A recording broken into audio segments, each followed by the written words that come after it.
வணக்கம். பெண் கவுன்சிலர் விமலா கர்ணா வெட்டுவான்கேணி திருவள்ளூர் நகர் மற்றும் கணேசன் நகர் மக்களின் குறைகளை நேரில் சென்று கேட்டறிந்தார். சென்னை தெற்கு மாவட்ட செயலாளரும் மருத்துவ மக்கள் நல்வாழ்வுத்துறை அமைச்சர் மா. சுப்பிரமணியன் ஆணைக்கிணங்க சோழிங்கநல்லூர் சட்டமன்ற உறுப்பினர் எஸ். அரவிந்த் ரமேஷ் ஆலோசனைப்படி 15 மண்டல குழு தலைவர் வி.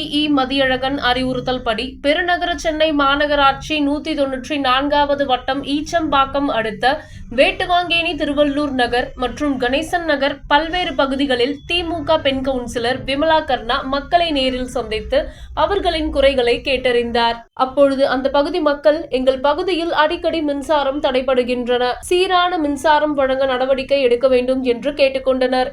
அதேபோல் சாலைகள் விரிவாக்கம் செய்ய வேண்டும் என்று கேட்டுக்கொண்டனர் மற்றும் பல்வேறு கோரிக்கைகளை வைத்தனர்.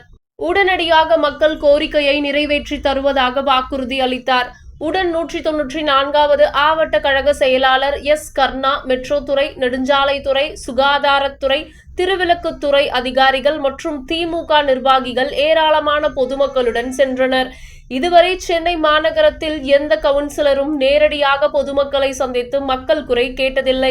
ஆனால் சென்னை மாநகராட்சி 194வது வட்டம் திமுக பெண் கவுன்சிலர் திருமதி விமலா கர்ணா மட்டும்தான் பொதுமக்களை நேரடியாக சென்று அவர்களது குறைகளை கேட்டறிந்து உடனடியாக நிறைவேற்றி தருகிறார். அந்த பகுதி மக்கள் பாராட்டுகளையும் நன்றியையும் தெரிவித்துள்ளனர். மேலும் பல செய்திகளை தெரிந்து கொள்ள இணைந்திருங்கள் எம் நியூஸ் தமிழில்.